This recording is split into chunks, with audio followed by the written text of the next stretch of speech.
Okay. All right, we're on the record now, so don't say anything that'll get us all put in jail. Right. All right. That full size for us. All right. Just a couple of slides today, but again, I'm not gonna let people get in my business out of here.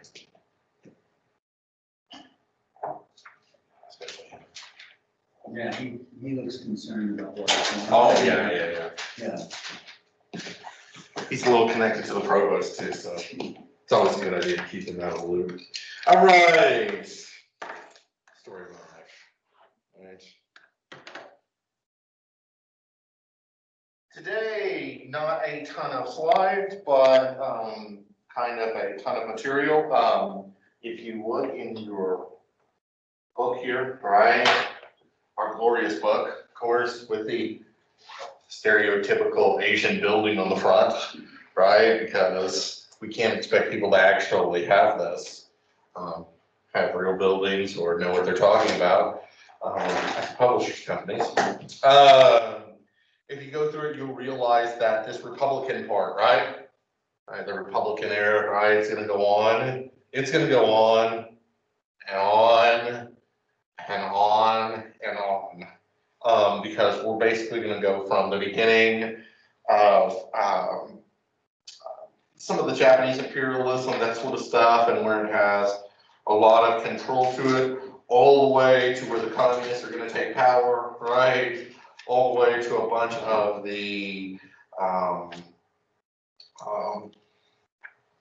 slaughtering of people as well, until we get there. So it's going to take a couple of days to get through all of that. There will be a lot of slaughtering, right? Because there are very few revolutions in which people don't die, okay? And so it will take a little bit of time to do that. We're not going to care so much about the dates, though. Okay, we're not going to care about the dates, right? But we'll get into it here. Okay. All right. Although many Chinese elites attempted to cling to these traditional Confucian values, right? We talked about that, right? You must have all these Confucian values. You must be traditional, right? You must have these norms. We must keep women in the dark, right? We must keep everyone else on the sidelines. It just wasn't going to be possible with all of the challenges made by not just Western influences, but also Japan, okay, and also Russia, okay? China had this very, very real problem of being the last real country in East Asia, other than Korea, right? But we don't care too much about them, to be fair, right? To where they're not modernized and everyone around them is, okay? In the 19th century, this is a foolproof way to get invaded. Right?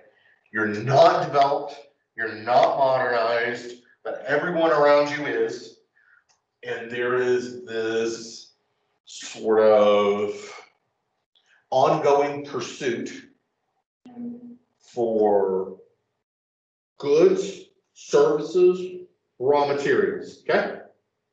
To which China is rich in, okay? Now remember it this way too. Japan has almost nothing, okay? Only 2% of the land is arable in Japan, I mean you can't farm on it, right? They don't have oil, okay? They don't have a bunch of things that are required to prop up a modern economy, okay, during the 1890s to the 1900s, okay?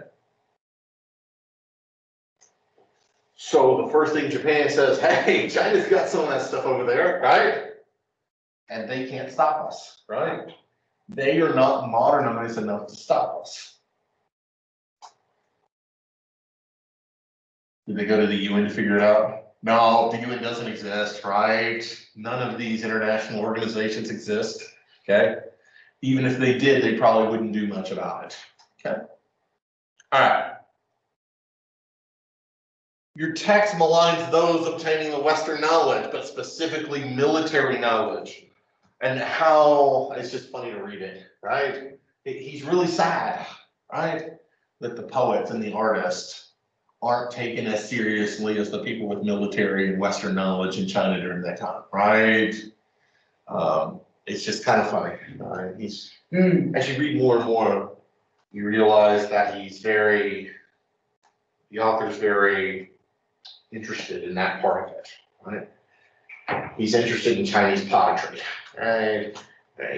Pottery, or, this type of stuff. Things we're not too interested here in political science about, okay? I wouldn't know the difference, okay? And so it's just pretty interesting. But it was essential to modernize Chinese society. Okay? Not just on the military side, but also the way that it organized its economy, okay? However, eventually, even though some leaders wanted to establish a semi-democracy in the same way Japan did in 1890, okay? We need to be a little bit fair here, though. The Emperor of Japan had been promising to implement a democracy since 1876, right? We're just about to do it, right? And the first parliament doesn't even come around until about 1890, 1892. So China really, some of the intellectuals wanted to go that route, right? Some of them really did. And they said, hey, we got to have this democracy, okay? We can have a parliamentary government with an emperor or a king or whatever on top of it as the head of state, just the same way Japan was, okay? However, it dissolved very quickly. They knew that they couldn't, because what happened was China was basically governed by a bunch of warlords, right? That had different areas of the country that it could take care of on a day-to-day basis. They would fight with others for more land, kind of pressing, we're usually north to south, which we'll get into in Czech here in a little bit, okay? Instead, varying warlords battled for power over different economic regions, with the warlord that controlled Beijing asserting somewhat delusionally, I spelled everything wrong there, that they'd organized the quote-unquote national government because they had control of Beijing, okay? Now, what we found out pretty clearly, even in the United States, okay, even if you control Washington, D.C., but you control nothing else, you're not very powerful, right? And so just because you run the capital doesn't mean that you run the whole country, okay? What was that movie with the lady in there, with the bow and arrow, right? They're gonna get all the kids to go fight to the death in the middle of the ring. The Hunger Games, right? And the capital was like big and glitzy and famous, right? And and they had the weird hair, right? They had no control anywhere else, really, right? It's the same way in Beijing. Not that they had Hunger Games. I don't want to make it sound like they had a society in which they had a, what did they call it? The reaping, right? Where the kids' names are going to get chosen to go fight to the death. Maybe we should get that here. There are some other pretty scathing things in China. Yeah. They didn't have the exact Hunger Games, right? You can pull the name in, right? No. But it was kind of shown in some of the further movies, right? That the capital, yeah, it seemed all powerful, right? But really, it was an emperor without clothes, right? And the same thing happened to these warlords. Just because you were holding Beijing didn't mean that you were that powerful. Does that make sense? Yeah, all right. But they had organized the national government. Great job. All right. Here, your text puts it really well, and I really like this sentence, okay? Quote, because the imperial Chinese state reflected fundamental ideas about the nature of civilization, the collapse of the imperial system required reconsideration not only of the form of government, but also of the basic ethics and social organization of society, okay? Confucianism wasn't just a governing philosophy, right? It was also setting up family structures, right? Oh, we need to have this submissive, right? And so they're going to take care of the whole family. This is gonna be patriarchal, with the father on top, running things, right? With the mother-in-law in charge of the women in the house, da-da-da-da-da, going all the way down, okay? That's not just governance, that's culture, that's identity, that's a whole bunch of other things, okay?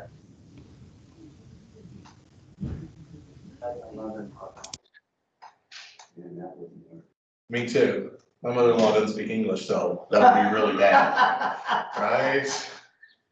Not like a little English, like zero. Wow. Right, I'm not trying anymore. As she told my wife as translator, I'm 70 years old, I've got no business learning English anymore. Right, so there we go, okay? I don't blame her. I was 70 years old too. I wouldn't either. I'm like, no, for what? Right? What am I gonna do? Right? Back in the day though, she learned just enough English so that they gave her the citizenship test in English. So that she could pass that. And then she's like, no, I'm done. Right? I'm done with all this English stuff. It's nonsense. All right. But it's a culture, it's an identity, right? Imagine if just one day capitalism completely goes away. Right? Some of you may be watching, go, yeah, the revolution's here, right? Okay. Bernie's gonna make all my dreams come true. No, he's not. Right? All right. Stop it. All right. It'd be a tough time, right? Just imagine, you go back and go, what do you mean there's no capitalism? Oh, okay, I'm gonna go sell my product. Wait, I can't sell my product? Right? It would cause this intellectual meltdown of people. Okay? And I don't want to say cause a meltdown in China, but just imagine all of your identity and everything that you'd been taught for centuries is now gone. Okay? And these other people from other lands are telling you how to live your life. This is what you need to be doing. Okay. What do we say? Probably fuck off, right? You know, get out of here with that. I'm not doing that, right? We're not gonna do that. Well, no, we're still gonna go sell our goods at the store, right? I'm gonna go to Walmart tomorrow. I'm gonna go buy me some chips, right? There's no Walmart anymore. There's no nothing. Okay. And so you had to feel for some of the traditional Chinese people that live there, right? Because everything is gone, okay? All of your old way of living. Okay? And it's not gradual, okay? It's not, oh, well, we're going to transform into this over 20 or 30 years, okay? This is 1890, you have the imperial government, right? Just the way it is before. By 1900, everything's gone, right? Yikes. It's a tough way to live, okay? It lost its identity. And when we get into it, that's when you're going to realize why communism, and especially the Communist Party, took a foothold in China. It was searching for an identity, right? And communism gives you a sense of an identity, okay? Japan didn't really have that issue because even through the whole time, they decided they were going to be nationalists, right? We're going to be nationalists. We're nationalists. Nationalists. Didn't isolism send them to that direction though? Because they Sure. just didn't want to be on the outside. They didn't want to have any contact with outside. So they brought everything internal, and then they thought everybody would leave them alone. And that's their problem for trusting the masses. sure. You know, if there's one thing we've learned through human history, it's, you know, don't trust your fellow man, right? Things can go bad, not individually, right? I can trust this person or that person, but as a group mindset of other humans, you might not want to always think of the best, okay? And so that was, yeah, they couldn't really do the same thing. China also hurt because it was so spread out, right? what could have happened that would have led them to a state of democracy? Huh. Would that have been? Well, they had one set up for a little bit. Yeah, they had one up for a little bit. I think the bigger problem is that the country was so large, it had a hard problem governing it. And, yeah, and if you had one, and so, think about it from a warlord's perspective. Okay. Well, you have families that led the whole time, and then all of a sudden you're gonna go to a. And then you're gonna trade it for one vote? So think about it this way. Sure. Your warlord, right? He's controlling everything, right? He's got this, let's just say. And didn't they buy everything? Yeah. So a guy can come in and he's got land, so he goes and he says, Right. I'm buying this position. Right. And the bigger thing to think about is, okay, so think about it from a warlord's perspective. You're sitting there, right? You're taking over, right? You have this land. Let's say it's as big as the Permian Basin, right? Just for a warlord sort of perspective, okay? You control this area, and then all of a sudden you're supposed to trade this for democracy. You're no longer the governor of your area, although that could have been part of the deal. That would have had to been part of the deal, right? But you're going to trade it for a vote in the House of Commons, right? For one vote against all these others? No. So basically what happened is a lot of the warlords and a lot of other people realized that they were more powerful staying away from democracy than going towards it. The only people democracy would have helped there were peasants. But no one cares about peasants, right? I mean, I think we can be fair about that, right? You know. Even in a democracy. Even in a democracy, very, very little, okay? I say this in 23. We had it even in the great times here in America, have they cared about the American people?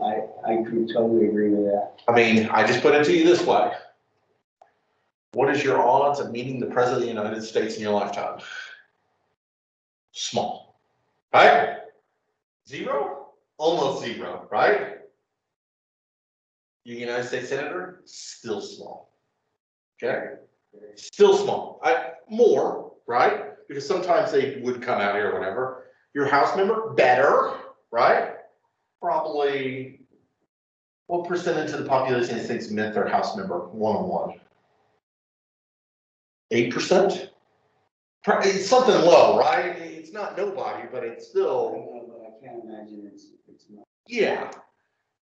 You're talking about the House of Representatives? Yeah, your House member, that you met them one-on-one, face-to-face and talked with them. Very low. Yeah. Unless you are wealthy, right? If you are wealthy, you probably have, right? But you got to meet Trump for 25,000? What was it a $25,000 seat when he came to Who was it for? Yeah, President Trump. Oh, 25K? He came up here. 25K? Yeah. To see the mayor? Oh, The man. only reason why I know that is because the guy that's in my church, 25K to see Trump? paid for his partner to go sit and meet Trump. And I'm like, man, I could give you about 15 different things. I'd rather take that. Yeah. And that's for any of them, truth be known. See, my mom's a big member of the Democratic Party. She loves all this stuff, right? She thinks Rachel Maddow should run for president, right? She's that type, right? You just need to watch her, right? And I said, Mom, I don't even have cable, right? I'm not gonna watch her. I'm not gonna watch any of it, but specifically that, right? So she one time told me, she went to one of the dinners. He was already gone, so he wasn't president at that time, for Bill Clinton. So picture, sit in the room with him, he gives a speech, right? And that one was 10,000. Yeah. Right? And then my mom gave $5,000 to John Edwards twice whenever he ran. Oh my God. Not the brightest, right? So yeah, 25K for the president. You know, we pay, I would say we, not like I did. You know, back when we actually used to have speakers over at the John Ben Shepherd Leadership Institute, we paid $50,000 to have Sarah Palin come give a 1-hour talk. We paid. See, I'm gonna be real with you. This is the year, you know, this is the year I'm going into. But without a better word, that's bull crap. Yeah, that's, That stuff is. we got RIP to Herman Cain. We had Herman Cain come. Oh my. And Herman Cain was real cheaper. He was like 5,000. He was the coolest dude ever though. Because I actually got to meet him. I imagine he is. Yeah, he was cool. You know, he died. Yeah, well, sure. Yeah, he died. But you know how like other ones, and I dealt with them every once in a while, you know how they're like, you can't look at them straight in the face, like Mariah Carey or something like that, right? Or, you know, like you better have 28 bottles of champagne waiting for them. Herman Cain was not like that at all. No. The only thing Herman Cain asked for was, like 4 lemons and a couple of bottles of water. And he said, maybe if you can manage it, some honey, because I have a little bit of a cough. That's it. That's what he wanted. And then he wanted accommodations. He didn't care which hotel. Like, he's like, I'll put me in Motel 6. I don't care. Right? So he was, I got to do a little bit of a radius probably than just because I had been part of the brought him there or whatever. He was so cool. Causes you to respect it. Yeah. I thought it would be the opposite, to be honest, because he was a former CEO of a big plane. He was formerly on the Federal Reserve Board, right? So I thought, oh, this guy's going to be kind of Hollywood, you know, that type of guy, right? Just the opposite. Give me my boss water, Yeah. You better have 20 things of champagne waiting for me. Don't look me in the eyes, or else I'm going to kill you, right? No, that was not the Cain train at all. Yeah, that's right. The part of politics that makes me want to go. Yeah, and that's. I don't care if I was a multi-millionaire. I'm telling you right now, with big $25,000 to go, nobody can sleep. 25,000 to see the I Trump don't care if I liked him a whole lot. I don't care if he was the greatest thing since sliced cheese. Well, you know what I would have said? You know, like most people would have like political things they would say to the president. I wouldn't. If it was President Trump, this is before he got banned on Twitter, right? But I'd be like, dude, just tweet my name out. I will pay you this much money to just tweet my name out. Dr. Michael is the greatest ever. Right? Send that tweet. His class is huge. Yeah. It is huge. It's gonna be big, really big. If he had said that, I'd have been like, It's gonna be really if I had 25,000, I could give it to you. That's the only thing. That's the only thing I want from President Trump. Shout me out on Twitter. Right? And then. If I was selling link it. something, maybe I would do that. And then link it to something. So, all right. Enough about people who are leaving. Right? All right. He's leaving, right? He's like, be back. He might be back. We'll see. All right. And for the most part, this attempt to redefine or to find its new culture came from the younger generation. Okay? It doesn't come from the old fogies, right? They're already retired, right? Now they're still doing poetry. Our author really likes their poetry, right? And their pottery and things like that, okay? They don't have time for that. It's largely what we would call the new culture movement in China, okay? It largely took Western ideas and fomented discontent and discord in Chinese universities, okay? I don't say all, most social movements start out, especially in Asia, in universities, okay? It's where young people get together, they don't have their parents around, they get to discuss things, they're a little bit more open, and they start to discuss these new ideas, okay? Now, the new culture movement is often associated with the Chinese Communist Party, okay? But it really wasn't, okay? And your book does a really good job of making this clear. The new culture movement is not necessarily a communist movement. When we think of university students on a campus going to a protest, we think of left wing, right? Almost immediately. There's very few right-wing student movements, other than Japan. That's where they have right-wing student movements, okay? But for the most part in the West, when there's a student movement, when there's protests of this nature, we generally think of them as left-wing or as wanting to shatter some of the traditional norms that are going on in the country at the time, one way or another, okay? China's no different, but it's not necessarily left-wing at this point. And the reason for that is because they don't really have an identity, right? There's no real left or right at that point. Early on, there's no real left or right, okay? What it focused on is what I would call classical liberalism, okay? Classical, not what we would see today. It's not a Rachel Maddow thing or anything like that. It was basically that liberal point of view towards authoritarian government, okay? It focused on individual freedoms, okay? And with that, you usually get freedom of speech, freedom of religion, freedom to associate, these type of things, okay? Freedom of the press. A weakening of the yoke on women in Chinese society, it was pro-women, okay? Sometimes with these left-wing movements, they don't really have too much to do with the women's rights part of it, but this really did, okay? On both sides it'll end up being, okay? Democratic values, okay. A lot of times you go, well, what are democratic values, right? Democratic values in this case being civil liberties, civil rights, voting, those type of things. And most importantly to these, and it comes mostly because of their age, is a focus on the future rather than the past, okay? These are somewhere between 20 to 30-year-olds. They are not interested in what Confucius said 300 years ago. That's not what they're interested in, right?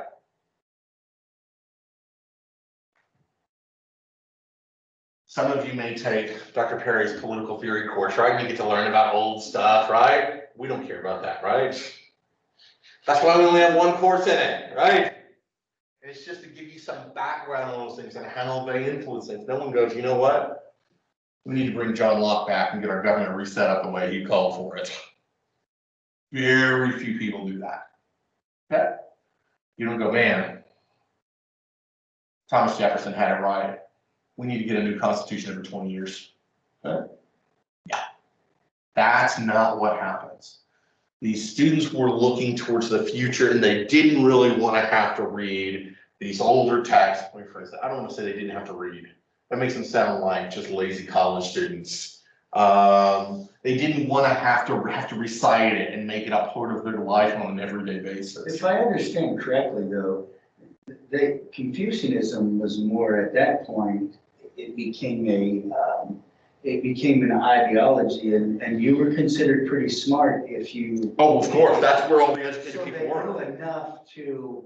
They knew enough to attack it too. When they speak and when they. Yeah, and they knew enough to attack it too. So a lot of these students, they had to read the same text probably you do in your English class, right?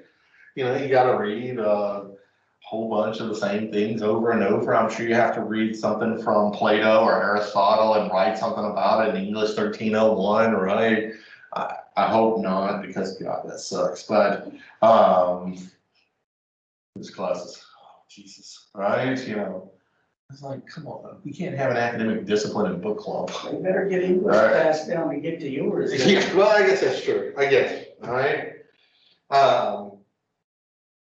But they knew it's just the same way we do. We all have to read some of the same things, right? You all had to read the American National 2305 book, God help us, right? Or some sort of variation of it, okay? You all have to take the same sort of science classes, mostly geology here, right? So they were rebelling against that in part too, was this old educational structure, okay? It wasn't just, you know, the politics. They didn't have much politics into it, okay? All right. Eventually, here's the crazy thing. The people that start the New Culture movement in their journal, it says it in your book, I'm trying to remember actually English name, I can't remember it. But what happens is, half of the leaders of the New Culture movement end up in the Kuomintang, right? That's the Nationalist Party, right? Which is going to wage war against the communists, right? And it's almost split half and half. If you go to the Wikipedia page for it, right? You'll see people highlighted, right? If you click on random ones, you'll realize that about half of them came from the Nationalist Party, end up being big leaders in that movement. And then the other half became big time leaders in the Communist Party, okay?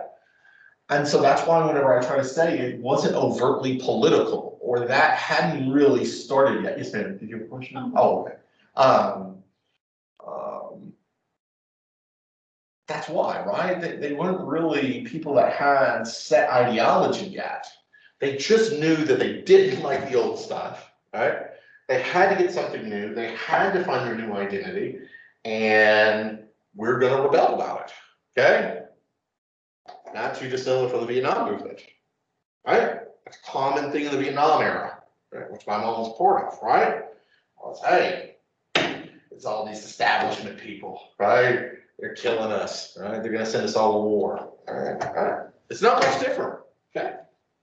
They did send us. They did send everybody to war, right?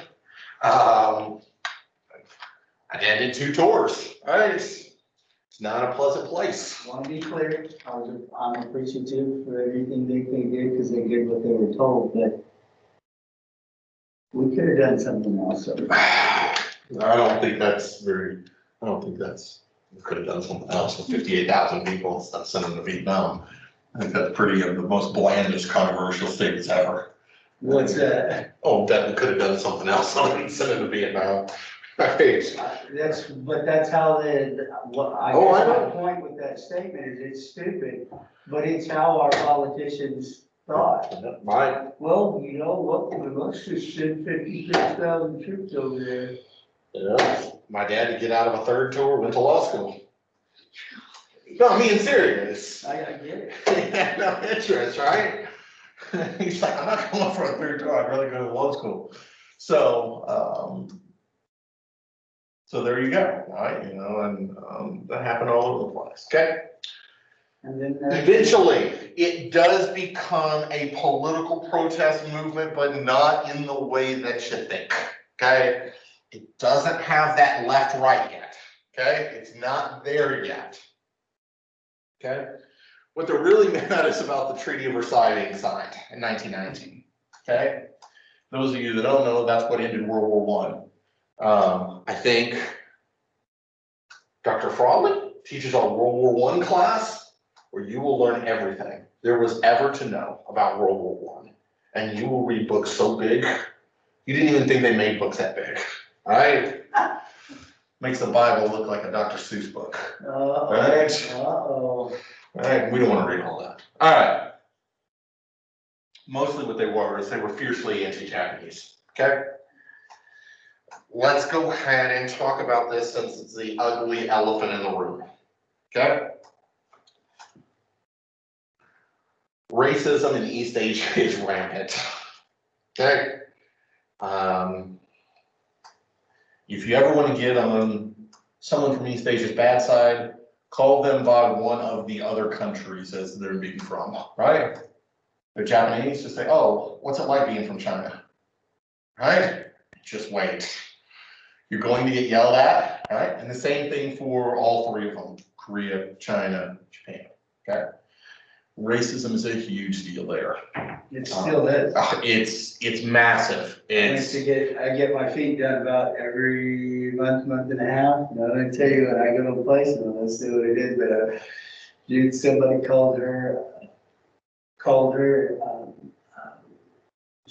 that she was from China. Oh my goodness. And usually in the United States, it's not for intention, right? It's not meant to be. Sure, but she. We just don't know, but man. it's a good way to get yelled at. She didn't care if they ever came back to her story or what, she was mad. And so we need to go ahead and address that elephant in the room, is that throughout this course, you'll see it all the time in China. And it's not like it's absent in Japan either, right? You'll see anti-Chinese demonstrations all over Japan all the time. You'll see anti-Japanese ones all over China, even in the best of times, okay? It's the #1 thing to get people riled up over there. See, with that said, I know I ask a lot of questions or make comments, but systemically racist, our country. The more I study, present, past,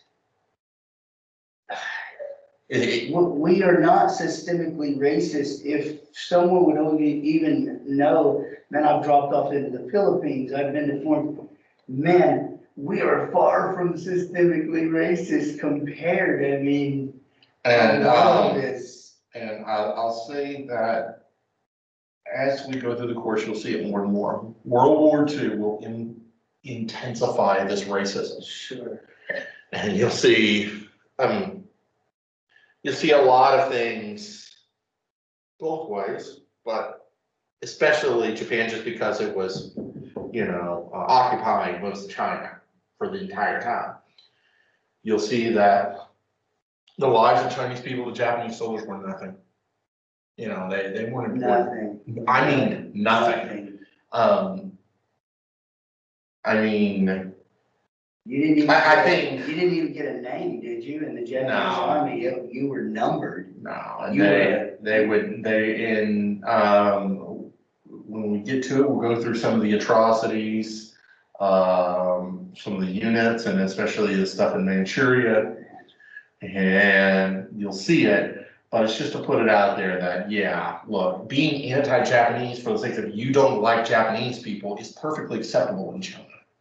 That's a popular political opinion, right? Imagine if you're in the US and you said, I don't like black people because they're black, right? Y'all be twittering me up, right? I'd be sent out, I'd be whipped with a cane, right? You'd be on social media. I'd be banned, everything. You and Trump, you'd be done. Yeah, well, poor Donnie, right? Got in a little bit of trouble there, didn't he? All right. What they were really mad about was this area. It's called Shandong Peninsula. And basically what happened is the Western powers basically gave it to Japan. And we're like, we're just gonna go ahead and give this to Japan, okay? Because remember, Japan's an allied power during World War I, even though it's Axis in World War II, okay? So, and we'll get into how Axis it really was. Japan was not a fascist state in the sense of, like Nazi Germany was, right?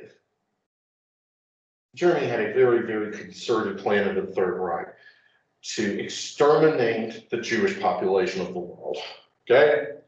Japan just said, hey, if you kill a Chinese person, who cares, right? There's no real concerted effort there, right? They didn't really go in with the effort of, we're going to purge China of Chinese people, right?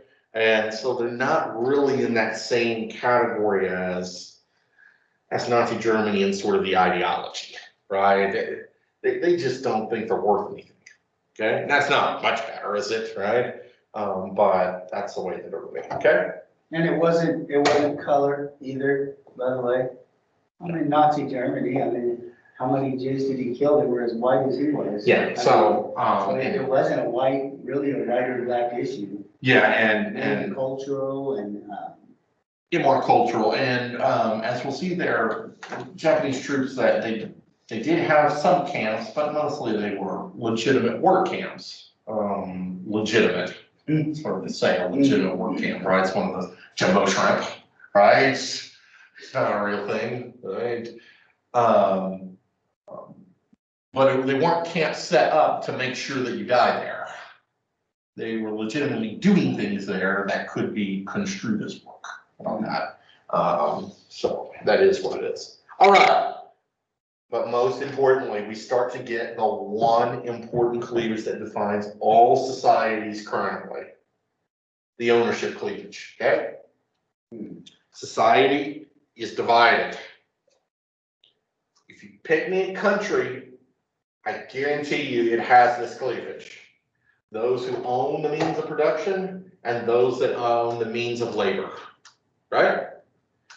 No matter how you slice it up, whether it's in the UK, Germany, the US, we all have this. It divides political parties straight down the line. That one economic cleavage, okay? And whether you think, or the extent to which you think, government intervention could fix these problems. Okay, that's the number one thing that divides all people worldwide between right and left. Okay, of course we have social things in some other countries where maybe that's more important, but for the most part, the extent to which you support government intervention in the economy is the #1 economic cleavage worldwide. Absolutely, I would agree with that. You can find that in Latin America, Mhm. all through Latin America, right? You find it in Australia, you find it everywhere. You even find it with weird people like in Japan, right? Even they battle over that. And that is a much more, how can I say this? Where management and labor work together a whole lot more than in other countries, right? Where they see themselves as a part of the same process. Even there you get it pretty regularly. To understand this better, just in my mind, so it would be like, and I don't mind where I stand. So I'm a conservative, I would like less government Sure. involved in the economy. I want less government involvement. Whereas the other side would be, More. they're okay with it, they Or want more. It's okay that the government is Sure. watching over their little children. Sure. And their little children, making sure their little children are out. So those are the two opposites of this. Yeah, that on this part of it, and you start to see it, although not at the beginning, okay? And you get it by two separate political parties that are gonna show in China. The Nationalist Party, Kuomintang, and the other one that is the Chinese Communist Party, okay? Here's the crazy thing about it. They're actually started out as friends, okay? They're besties, right? They're holding hands, going to school together, right? Wow. Everything's going good, okay? It largely focused on principles: nationalism, the rights of the people, and a people's livelihood. Those are the three principles of Kuomintang, okay? However, it wasn't capitalist at all, okay? When you see those, it kind of goes, capitalist, right? But they weren't capitalists. Remember that communism could be just as nationalist as capitalism. Sometimes more so, right? We're doing this job and we're sacrificing for the benefit of the country is a communist principle, right? It is for society as a whole, okay? Sometimes because of the way we think of nationalism, we tend to think it's a right-wing movement, and it is most of the time, but remember that communism can also be a nationalist movement, okay? It certainly was in the Soviet Union, right? We definitely think of, oh, think about it this way, DPRK, North Korea. We think of them as nationalists, right? They're Stalinist, right, by their very sort of trademarks, okay? It's a Stalinist regime.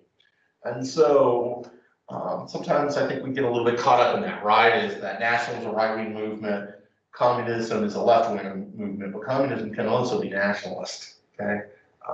And so you do see that, okay? It did favor government intervention in the economy, okay? Now, the extent to which depended on which members of the Kuomintang you talk to, okay? Some were very open to it, and they would consider themselves more communist, to be honest. And these two things mixed, okay? But certainly not in the same way the CCP would advocate for complete economic control. Best way to think about this, in an American politics context, there are members of the Democratic Party inside Congress who are center-left, okay? There are. Henry Cuellar down in San Antonio, right? He votes against a whole bunch of stuff the Democratic Party usually votes for, right, in mass. You also see them in traditionally red states, where they're right in the middle. And then you have those Bernie Sanders types, right? That are totally different, right? Sometimes those two groups like each other. Sometimes they don't, right? Sometimes they're like, I hate them. I want them all out, right? Kick them all out, okay? The Kuomintang and the Communist Party had this sort of a relationship.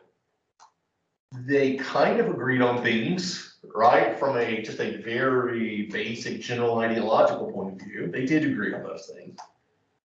But they certainly weren't in total agreement, okay? And there were members, especially the Kuomintang, that did not like the communists, okay? And thought, you know, those guys, you need to get them out of here, okay?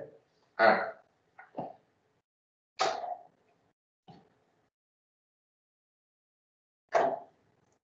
Henry Cuellar of San Antonio would never vote for nationalized health care.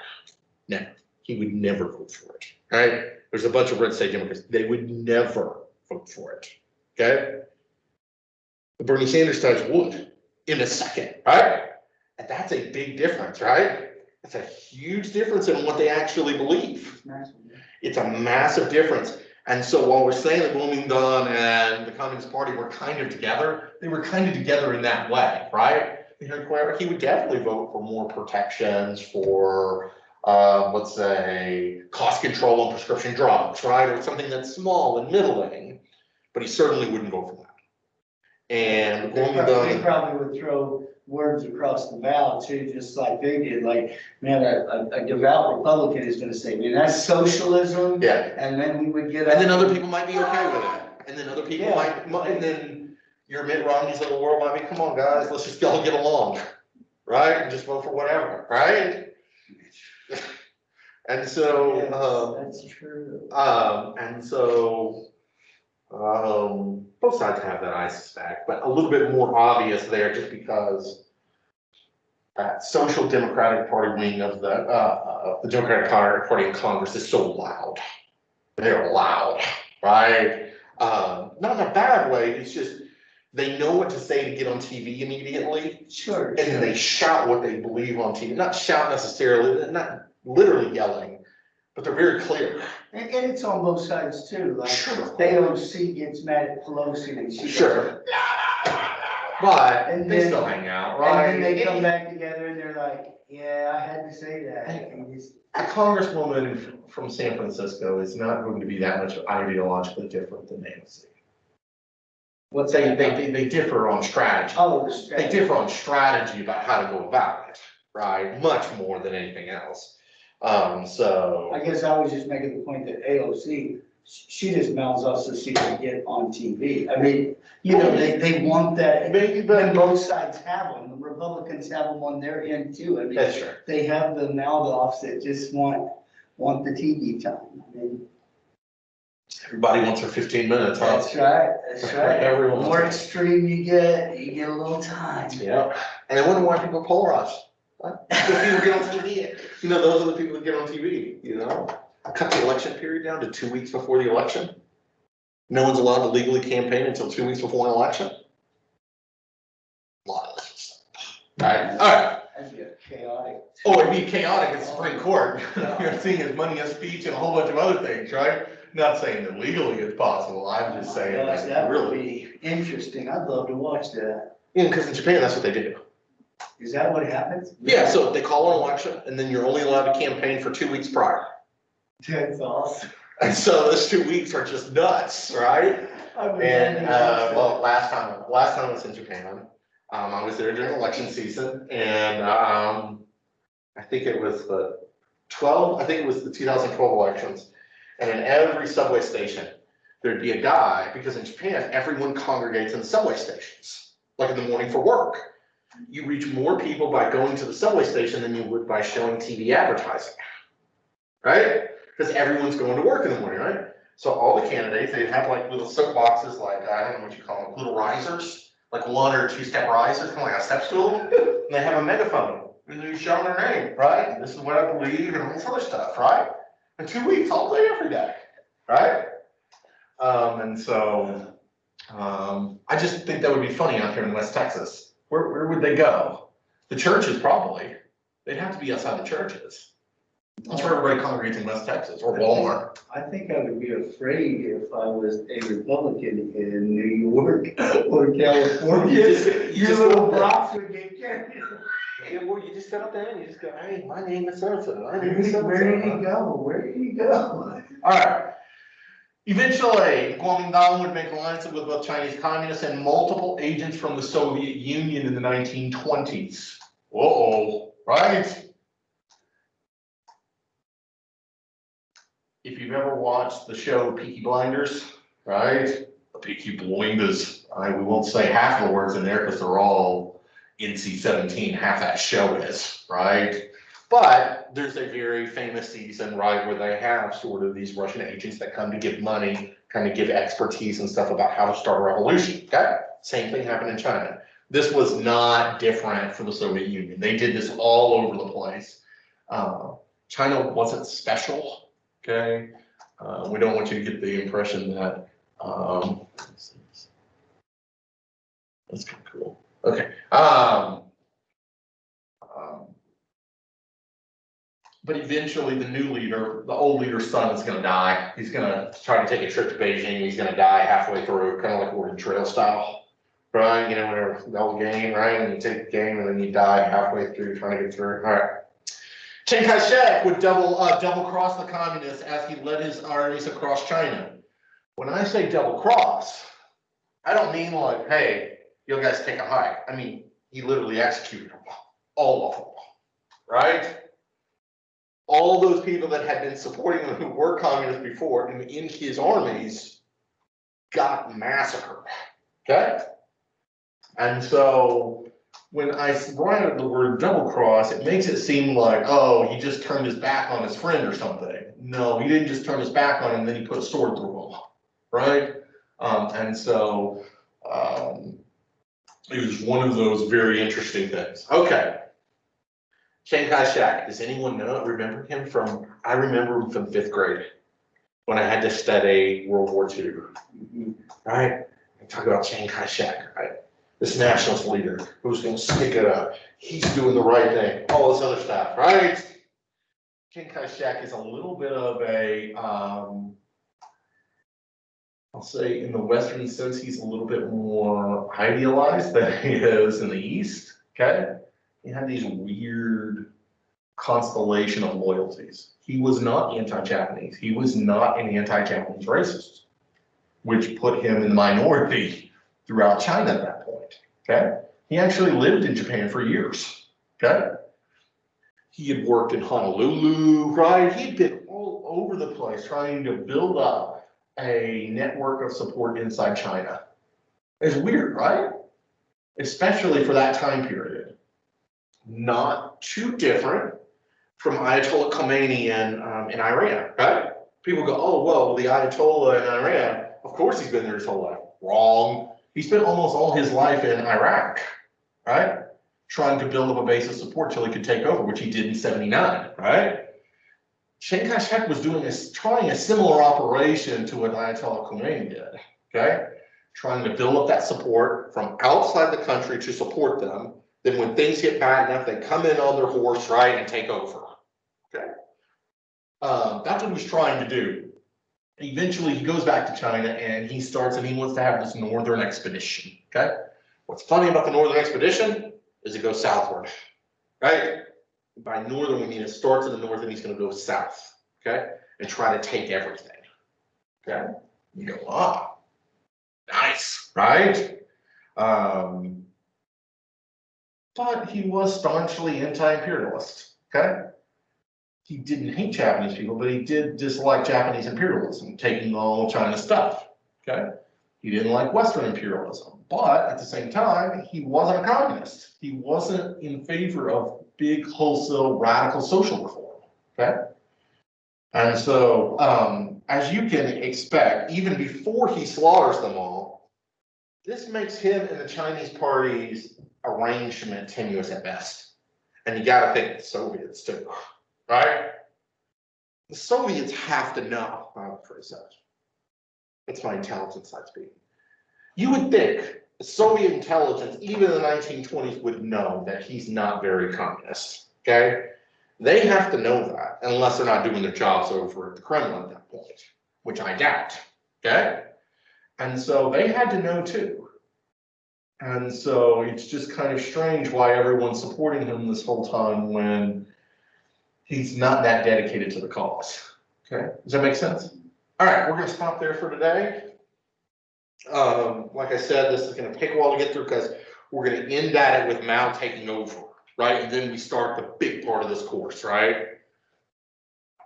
And enough of the background. So, all right, I'm going to go ahead and turn off the recording here. Since everybody's here today. Jesus, if you can hear me, I'm going to answer your email as soon as I get back to my office here. So, maybe you can hear me, maybe you can't, I don't know. If you can, that'd be great. So I'll deal with that here in just a second. So, all right, let's go ahead and stop recording. Is there something you would suggest that we get ahead on or that's coming up, or just stay with